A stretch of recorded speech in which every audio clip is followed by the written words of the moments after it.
نحمدہ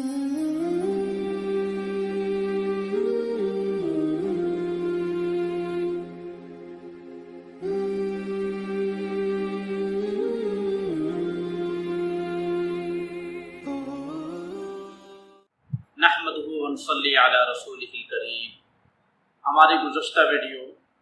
حضرت امام حسین رضی اللہ تعالیٰ عنہ کی پیدائش کی تاریخ کے بارے میں تھی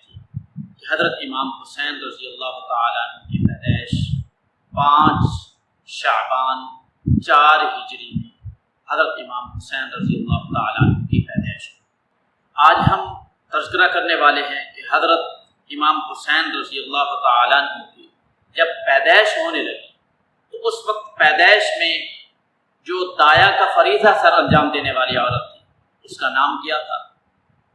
باحوالہ ہم بات کریں گے۔ یہ بحار الانوار کے اندر یہ حوالہ موجود ہے، اور اس کے علاوہ مقتل حسین ایک کتاب ہے جو مدینہ منورہ کے کتب خانہ کے اندر اس وقت بھی موجود ہے، وہاں پر بھی اس حوالہ کو دیکھا جا سکتا ہے کہ حضرت امام حسین رضی اللہ تعالیٰ عنہ کی دایا یعنی پیدائش کے وقت بچے کو لینے کے لیے جو فرائض سونپے جاتے ہیں، جو جیسا کہ ہمارے ہاں بھی بچی کی پیدائش ہوتی ہے تو دایا کی ضرورت پڑتی ہے، تو اس دایا جس نے یہ فرائض سر انجام دیے اس کا نام حضرت اسماء بنت امیس رضی اللہ تعالیٰ عنہا ہے۔ یہ بحار الانوار کے اندر اور مقتل حسین کے اندر یہ حوالہ موجود ہے، اور یہ اسماء بنت امیس رضی اللہ تعالیٰ عنہ یہ حضرت ابوبکر صدیق رضی اللہ تعالیٰ عنہ کی بیوی۔ تو ہمارا مقصد ان پاک ہستیوں کو